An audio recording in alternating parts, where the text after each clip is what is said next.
स्वागत है दोस्तों इस बिजनेस एम्पायर सीरीज के दूसरे वीडियो में। तो आज हम बात करेंगे रिलायंस बिजनेस एम्पायर के बारे में। आखिर कितना बड़ा है रिलायंस, इसके अंडर कौन कौन सी कंपनीज और ब्रांड्स आते हैं। तो रिलायंस की शुरुआत धीरूभाई अंबानी ने अपने कजिन चंपकलाल दमानी के साथ की थी 1960s में रिलायंस कमर्शियल कॉरपोरेशन के नाम से। पर कुछ कारणों की वजह से 1965 में दोनों भाई अलग हो गए और फिर धीरूभाई अंबानी ने अकेले ही कंपनी चलानी शुरू की। धीरूभाई ने अपने दिमाग और मेहनत के दम पर बिजनेस को बहुत फैलाया और बहुत बड़ा कर दिया। अब रिलायंस कंपनी ऊंची बुलंदियां छू चुकी थी। फिर अफसोस 6 जुलाई 2002 को धीरूभाई अंबानी जी का निधन हो गया और फिर बाद में रिलायंस का बिजनेस एम्पायर दो हिस्सों में बंट गया, दोनों भाइयों में, मुकेश अंबानी और अनिल अंबानी में।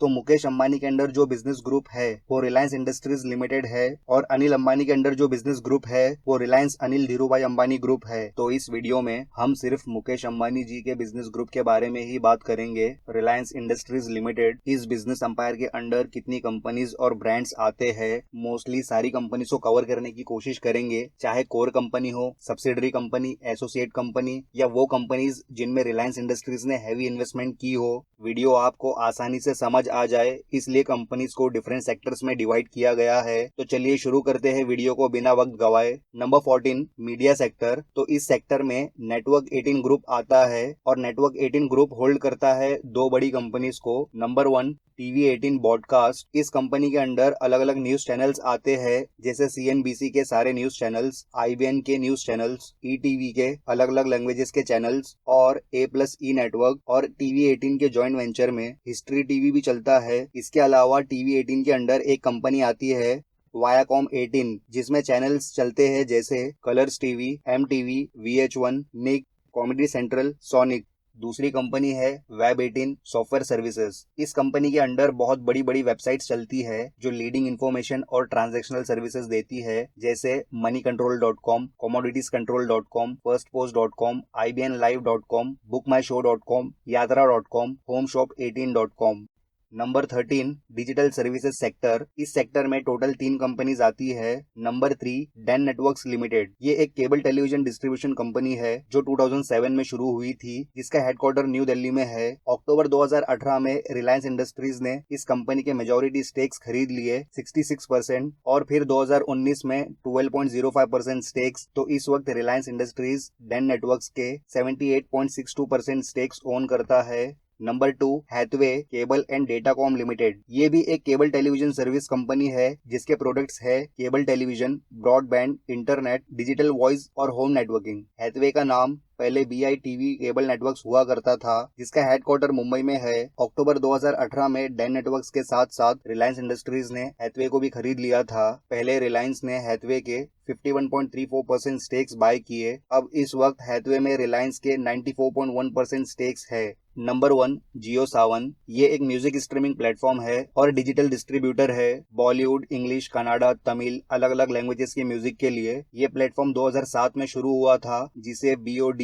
VOB नेटवर्क्स ने डेवलप किया था। फिर 2018 में जियो प्लेटफॉर्म्स ने सावन को बाय कर लिया। अब इसका नाम सावन से जियो सावन हो गया है। जियो जैसा कि आप सब जानते ही हो ये रिलायंस इंडस्ट्रीज का सब्सिडरी कंपनी है। तो इन कंपनीज के अलावा अल्ट बालाजी जो कि एक subscription based video on demand platform है जो खुद का ही ओरिजिनल OTT कंटेंट बनाता है। तो इस कंपनी में रिलायंस इंडस्ट्रीज के 26% स्टेक्स है। एक और कंपनी है इरोज इंटरनेशनल। ये एक मोशन पिक्चर प्रोडक्शन और डिस्ट्रीब्यूशन कंपनी है जिसका हेडक्वार्टर मुंबई में है। तो इस कंपनी में भी रिलायंस इंडस्ट्रीज के 5% स्टेक्स है।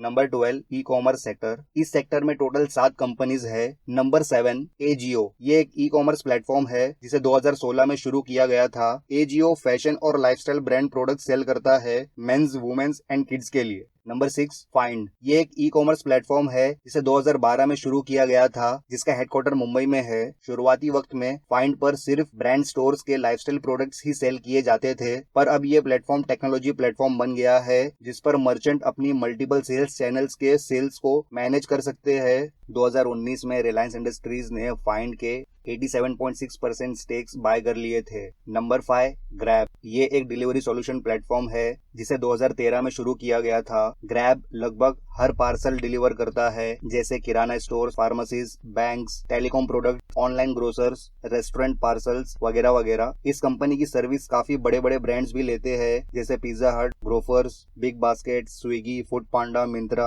और भी है, आप देख सकते हो स्क्रीन पर। Number 4, now floats. ये एक प्लेटफॉर्म है जो location based online discovery platform है, जो मदद करता है स्मॉल और मीडियम साइज बिजनेसेस को कस्टमर गेन करने में। बस ऐसे समझ लो कि ये प्लेटफॉर्म लोकल एसईओ करता है कस्टमर्स बढ़ाने के लिए। इस प्लेटफॉर्म को 2012 में शुरू किया गया था और 2019 में रिलायंस इंडस्ट्रीज ने इसके 85% स्टेक्स एक्वायर कर लिए। नंबर 3, नेटमेड्स। ये एक ऑनलाइन फार्मेसी प्लेटफॉर्म है जिससे आप ऑनलाइन मेडिसिन बाय कर सकते हो। ये प्लेटफॉर्म जून 2015 में शुरू हुआ था, जिसका हेडक्वार्टर चेन्नई में है। फिर अगस्त 2020 में रिलायंस इंडस्ट्रीज ने नेटमेड्स के 60% स्टेक्स एक्वायर कर लिए। Number 2, just dial. ये कोई ई कॉमर्स प्लेटफॉर्म तो नहीं है, ये एक इंटरनेट टेक्नोलॉजी कंपनी है जिसे लोकल सर्च इंजन भी कहा जा सकता है। जस्ट डायल की सर्विसेज कुछ इस तरह है, इसमें डेटाबेस होता है अलग अलग बिजनेस लिस्टिंग का, जिससे यूजर्स आसानी से कनेक्ट कर सकते हैं कॉलिंग या ऑनलाइन के थ्रू। ये कंपनी 1996 में शुरू हुई थी, जिसका हेडक्वार्टर मुंबई में है। फिर 16 जुलाई 2021 को रिलायंस ने जस्ट डायल के 66.95% स्टेक्स बाय कर लिए। नंबर 1, जियो मार्ट। ये एक ई कॉमर्स कंपनी है जिसे दिसंबर 2019 में शुरू किया गया था, जिसका हेडक्वार्टर नवी मुंबई में है। शुरुआत में जियो मार्ट ने सिर्फ ग्रोसरीज पे फोकस किया, पर अब जियो मार्ट की प्रोडक्ट कैटेगरीज बढ़ गई है, जैसे फैशन, होम एसेंशियल्स और लाइफस्टाइल प्रोडक्ट्स। जियो मार्ट का एप्लीकेशन लॉन्च होने के कुछ दिनों के अंदर ही 1 मिलियन डाउनलोड्स हो गए थे। इस वक्त जियो मार्ट भारत के 200 से ज्यादा सिटीज एंड टाउन्स में सर्विस दे रहा है, जिसमें लगभग 10,000 एम्प्लॉयज काम करते हैं। Number 11, retail sector. इस सेक्टर में टोटल 7 कंपनीज आती है। नंबर 7, हैमलेस। ये एक मल्टीनेशनल टॉय रिटेलर कंपनी है, जो कि एक यूके बेस्ड कंपनी थी, पर मई 2019 में रिलायंस ने इसे खरीद लिया। इस कंपनी को 1760 में विलियम हैमले ने लंदन में शुरू किया था। आज इस टॉय स्टोर के 15 आउटलेट्स सिर्फ यूके में है और 90 से ज्यादा आउटलेट्स वर्ल्ड वाइड है। ये एक बहुत ही world famous toy retail store chain है। इसकी ई कॉमर्स वेबसाइट भी है, वो भी काफी ज्यादा फेमस है। Number 6, Reliance fresh. ये एक रिटेल स्टोर चेन है जो बेस्ट क्वालिटी के फ्रूट, वेजिटेबल्स और दूसरे होम एसेंशियल्स सेल करता है। इस कंपनी को 2006 में शुरू किया गया था। इस वक्त इस रिटेल चेन के स्टोर्स भारत की 93 सिटीज में 700 से भी ज्यादा स्टोर्स है। Number 5, Reliance trends. ये एक leading omni channel lifestyle retail chain है जो मेंस, विमेंस और किड्स के लिए स्टाइलिश गारमेंट्स और हाई क्वालिटी प्रोडक्ट्स बेचता है। इस रिटेल चेन को 2006 में शुरू किया गया था और अभी इस वक्त रिलायंस ट्रेंड्स के ऑल ओवर इंडिया 800 से भी ज्यादा रिटेल स्टोर्स है। Number 4, Reliance footprint. ये एक leading speciality family footwear retail chain है जो बहुत वाइड रेंज और वैरायटी में मेंस, विमेंस और किड्स के लिए फुटवेयर सेल करता है। इसके अलावा हैंडबैग्स, पैक बैग्स, लगेज और भी बहुत कुछ। इस रिटेल चेन को नवंबर 2007 में बेंगलोर से शुरू किया गया था और अभी रिलायंस फुटप्रिंट के ऑल ओवर इंडिया में 100 से भी ज्यादा रिटेल स्टोर्स है। Number 3, Reliance digital. ये एक कंज्यूमर ड्यूरेबल और इंफॉर्मेशन टेक्नोलॉजी प्रोडक्ट सेल करने वाली रिटेल स्टोर चेन है, जिसका पहला स्टोर दिल्ली में 2007 में शुरू हुआ था। इस वक्त ऑल ओवर इंडिया में 400 से भी ज्यादा रिलायंस डिजिटल के स्टोर्स है। रिलायंस डिजिटल के अंडर कुछ दूसरे स्टोर्स और इलेक्ट्रॉनिक ब्रांड्स भी है, जैसे डिजिटल एक्सप्रेस मिनी। ये स्टोर चेन में भी सेम प्रोडक्ट्स ही मिलते हैं, लेकिन ये स्टोर्स छोटे होते हैं। डिजिटल एक्सप्रेस मिनी के ऑल ओवर इंडिया 1700 से भी ज्यादा स्टोर्स है। फिर है रिलायंस रेस्क्यू। ये एक सर्विस सेंटर चेन है। रिलायंस डिजिटल और डिजिटल एक्सप्रेस मिनी का ये सर्विस आर्म है और रिलायंस डिजिटल और एप्पल के कोलैबोरेशन में भी स्टोर्स चलते हैं, जिसका नाम आई स्टोर है। इसमें एप्पल के प्रोडक्ट्स सेल किए जाते हैं। Number 2, future group. ये कोई कंपनी नहीं है, ये अपने आप में एक बहुत बड़ा बिजनेस ग्रुप है, जिसके अंडर अलग अलग सेक्टर्स में कंपनीज है, जैसे retailing, insurance, logistics, integrated foods और एफएमसीजी। अगस्त 2020 को रिलायंस रिटेल ने फ्यूचर ग्रुप के रिटेल और लॉजिस्टिक्स बिजनेस सेक्टर्स को अक्वायर कर लिया, जिसके अंडर ये ब्रांड्स आते हैं सुपरमार्केट चेन्स जैसे बिग बाजार, फूड बाजार और लाइफस्टाइल स्टोर्स में जैसे सेंट्रल, ब्रांड फैक्ट्री और भी है। Number 1, urban ladder. ये एक ओमनी चैनल फर्नीचर और डेकोर रिटेल स्टोर चेन है। ये कंपनी 2012 में शुरू हुई थी, जिसका हेडक्वार्टर बेंगलोर में है। इस वक्त अर्बन लैडर के 3 स्टोर्स बेंगलोर में है, लेकिन इसका जो डिस्ट्रीब्यूशन है वो इंडिया की 75 प्लस सिटीज में है, जो वेबसाइट्स के थ्रू होता है। तो नवंबर 2020 को रिलायंस ने अर्बन लैडर के 96% स्टेक्स अक्वायर कर लिए। ये सब के अलावा रिटेल सेक्टर में रिलायंस के और भी स्टोर चेन्स है, पर वो ज्यादा डेवलप नहीं है, आप देख सकते हो स्क्रीन पर। Number 10 telecom sector. इस सेक्टर में एक बहुत बड़ी जायंट कंपनी है, जिसकी काफी अलग अलग सर्विसेज और प्रोडक्ट्स है। इस कंपनी का नाम है रिलायंस जियो इन्फोकॉम लिमिटेड, जो जियो के नाम से ज्यादा फेमस है। ये जियो प्लेटफॉर्म्स की सब्सिडरी कंपनी है, जिसका हेडक्वार्टर मुंबई में है। तो ये company national LTE network provide करती है, सिर्फ 4G नेटवर्क। सितंबर 2016 में जियो पब्लिकली लॉन्च हुआ था। आज ये भारत का सबसे बड़ा मोबाइल नेटवर्क ऑपरेटर है और दुनिया का तीसरा सबसे बड़ा मोबाइल नेटवर्क ऑपरेटर, जिसके 43 करोड़ से भी ज्यादा सब्सक्राइबर्स है। इस कंपनी के कुछ प्रोडक्ट्स और सर्विसेज है, जैसे जियो फाइबर। ये एक triple play fibre home service है, जिसमें ब्रॉडबैंड, इंटरनेट, टेलीविजन और लैंडलाइन टेलीफोन सर्विस है। इसके अलावा जियो के डिवाइस ब्रांड्स भी है, जैसे LYF। ये एक मोबाइल फोन ब्रांड है जो सिर्फ 4G स्मार्टफोन्स बनाता है, अफोर्डेबल 4G स्मार्टफोन्स। इस ब्रांड के अलावा जियो गूगल के साथ कोलैबोरेशन में फ्यूचर में फोन्स लॉन्च करेगा, जियो फोन नेक्स्ट के नाम से। ये स्मार्टफोन्स काफी ज्यादा एडवांस होंगे, जो मार्केट में चल रहे फ्लैगशिप फोन्स को भारी कंपटीशन देंगे। Number 9 hotel chain sector. इस सेक्टर में रिलायंस पूरी तरह से नहीं है, पार्शियली कह सकते हैं। एक कंपनी है EIH limited, east India hotels limited. ये ओबेरॉय ग्रुप की फ्लैगशिप कंपनी है, जिसके अंडर लग्जरी होटल्स और रिसोर्ट के ब्रांड्स आते हैं। ये कंपनी 1934 में शुरू हुई थी, जिसका हेडक्वार्टर दिल्ली में है। EIH के अंडर ओबेरॉय होटल्स और ट्राइडेंट होटल्स के ब्रांड्स आते हैं। ये भारत की दूसरी सबसे बड़ी होटल चेन कंपनी है। भारत समेत दूसरे देशों में भी इसके होटल्स है, टोटल 33 होटल्स। तो EIH लिमिटेड में रिलायंस इंडस्ट्रीज लिमिटेड के 18.85% स्टेक्स है। Number 8 artificial intelligence, blockchain and AR/VR sector. इस सेक्टर में टोटल 7 कंपनीज आती है। Number 7 Skytrain. ये एक US बेस्ड कंपनी है जो काम कर रही है फ्यूचर ट्रांसपोर्ट व्हीकल पर, स्काईट्रेन पर। स्काईट्रेन एक non polluting high speed personal rapid transportation system है। इस ट्रांसपोर्टेशन में एयर पोल्यूशन और नॉइस पोल्यूशन का सवाल ही नहीं उठता। ये एक तरह का पर्सनल ट्रांसपोर्टेशन है, जहां आपको एग्जैक्टली जाना है ये वही रुकेगा, ना कि किसी भी बीच के स्टेशन या स्टॉप पर, जिससे काफी ज्यादा टाइम बचेगा और रास्तों पर ट्रैफिक भी नहीं होगा। यह कंपनी 2011 में शुरू हुई है, जिसमें नासा और इजराइल एरोस्पेस इंडस्ट्रीज भी पार्टनर है। लेकिन इस कंपनी में रिलायंस इंडस्ट्रीज के स्टेक्स 54.46% है। Number 6 Asteria aerospace. ये एक रोबोटिक्स और आर्टिफिशियल इंटेलिजेंस कंपनी है जो हाई क्वालिटी के UAVs डेवलप करती है, अनमैन्ड एरियल व्हीकल्स, और इनके सॉल्यूशंस देती है। ये एक बैंगलोर बेस्ड कंपनी है जो 2011 में शुरू हुई थी। इस कंपनी में रिलायंस के 51.78% स्टेक्स है। Number 5 Tesseract. ये भारत की सबसे बड़ी मिक्स्ड रियलिटी कंपनी है जो ऑगमेंटेड रियलिटी और वर्चुअल रियलिटी के डिवाइसेस और एप्लीकेशंस डेवलप करती है। ये कंपनी 2015 में शुरू हुई है, जिसका हेडक्वार्टर नवी मुंबई में है। दरअसल जियो ने टेसरेक्ट के 92.7% स्टेक्स एक्वायर कर लिए हैं। अब ये कंपनी बन गई है जियो टेसरेक्ट। नंबर 4 नेट्राडाइन। ये एक आर्टिफिशियल इंटेलिजेंस कंपनी है जो रोड सेफ्टी के न्यू स्टैंडर्ड्स क्रिएट कर रही है एज AI टेक्नोलॉजी के जरिए। ये कंपनी 2015 में शुरू हुई है बेंगलोर में, अब इसे रिलायंस ओन करता है। नंबर 3 सी स्क्वायर। ये एक फार्मास्यूटिकल टेक्नोलॉजी प्लेटफॉर्म है जो बहुत ही हाई लेवल के टेक्नोलॉजी सर्विसेज फार्मास्यूटिकल सेगमेंट्स को प्रोवाइड करता है। ये कंपनी 2002 में शुरू हुई थी, जिसका हेडक्वार्टर बेंगलुरु में है। नंबर 2 वीडियोनेटिक्स। ये एक वीडियो सर्विलेंस टेक्नोलॉजी कंपनी है जो काम करती है इन पे, जैसे intelligent video management software, AI enabled video analytics, intelligent traffic management system, face detection and recognition, video plus analytics on cloud. इन चीजों को ये कंपनी डेवलप करती है और रिसर्च करके इम्प्रूव करती है। ये कंपनी 2014 में शुरू हुई थी, जिसका हेडक्वार्टर कोलकाता में है। Number 1 Coaxis technologies. ये एक IoT बेस्ड कंपनी है।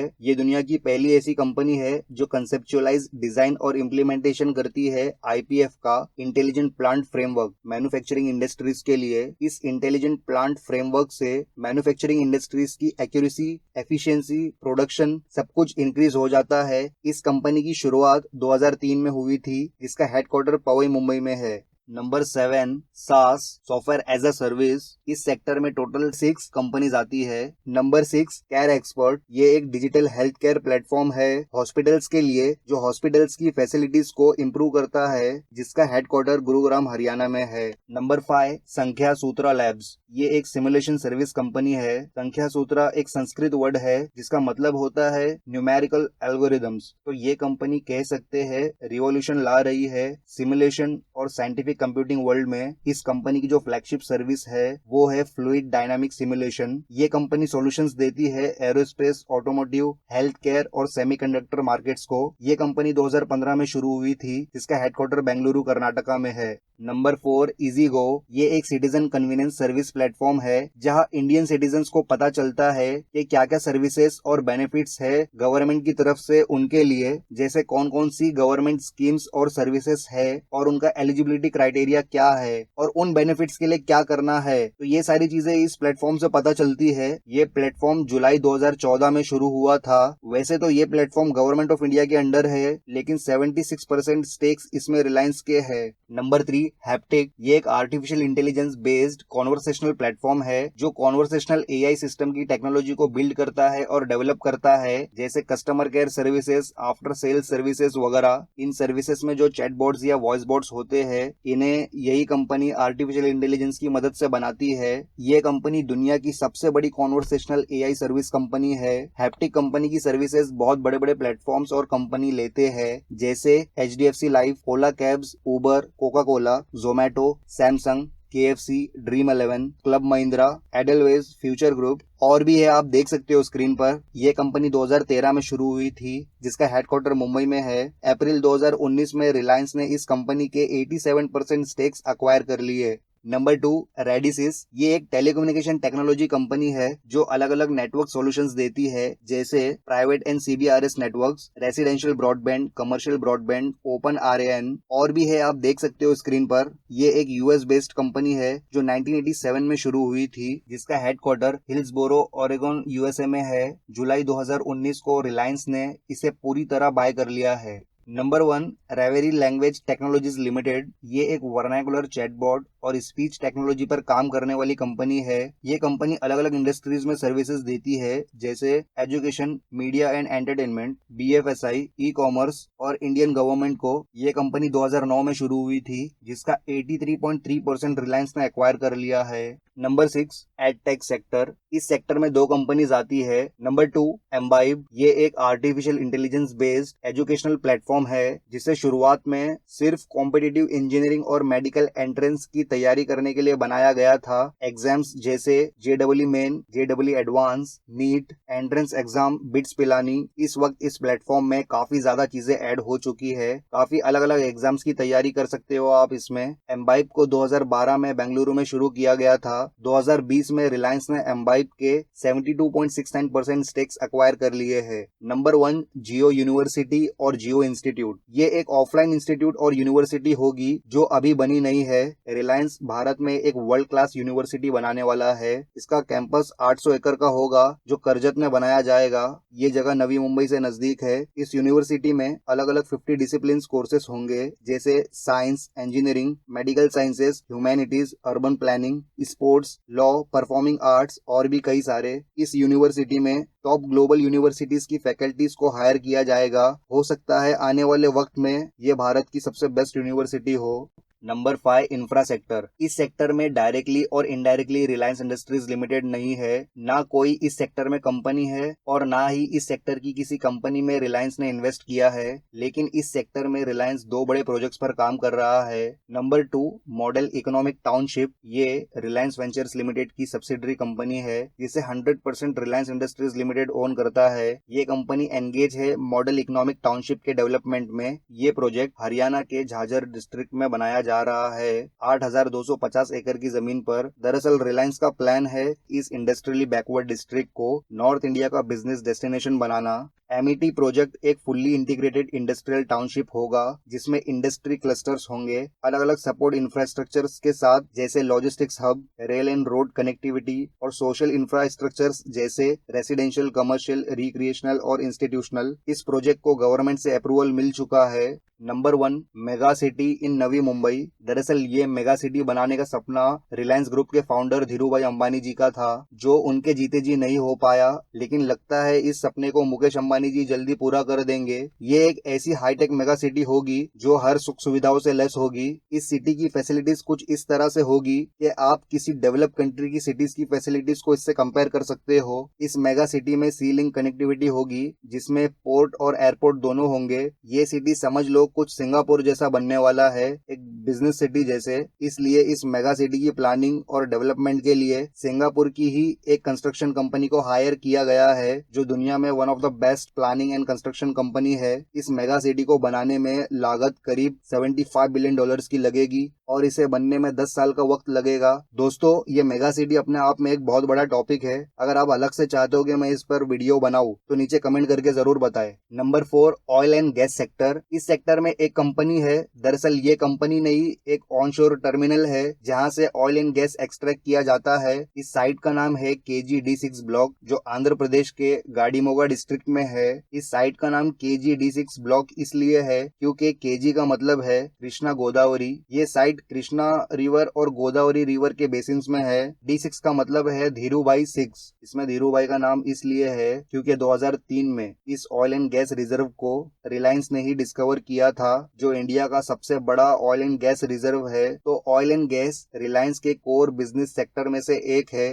Number 3, petrochemical sector. ये सेक्टर भी रिलायंस के कोर सेक्टर्स में से एक है। रिलायंस का पेट्रोकेमिकल डिवीजन भारत का सबसे बड़ा पेट्रोकेमिकल प्रोड्यूसर है और दुनिया में बात करें तो वर्ल्ड टॉप 10 में आता है। रिलायंस पॉलिस्टर फाइबर और यार्न का वर्ल्ड्स लार्जेस्ट प्रोड्यूसर है और पैराजाइलिन का वर्ल्ड्स सेकंड लार्जेस्ट प्रोड्यूसर है, जिससे आप समझ सकते हो ये पेट्रोकेमिकल सेक्टर की कितनी बड़ी कंपनी है। रिलायंस के पेट्रोकेमिकल प्रोडक्ट्स लगभग दुनिया के हर कोने में एक्सपोर्ट होते हैं। तो रिलायंस जो पेट्रोकेमिकल प्रोडक्ट्स मैन्युफैक्चर करता है वो है polymers, polyesters, aromatics, elastomers, fibre intermediates और कंपोजिट सॉल्यूशंस। रिलायंस की पेट्रोकेमिकल मैन्युफैक्चरिंग यूनिट भारत में कुल 11 है, 4 गुजरात में, 3 महाराष्ट्र में, 2 यूपी में, 1 पंजाब में, 1 union territory Dadra and Nagar Haveli में। Number 2, textile sector. ये रिलायंस के सबसे शुरुआती बिजनेस सेक्टर में से एक है। इस सेक्टर में रिलायंस का एक ही मैन्युफैक्चरिंग डिवीजन है, अहमदाबाद गुजरात के नारोडा डिस्ट्रिक्ट में। ये जो नारोडा का टेक्सटाइल मैन्युफैक्चरिंग डिवीजन है,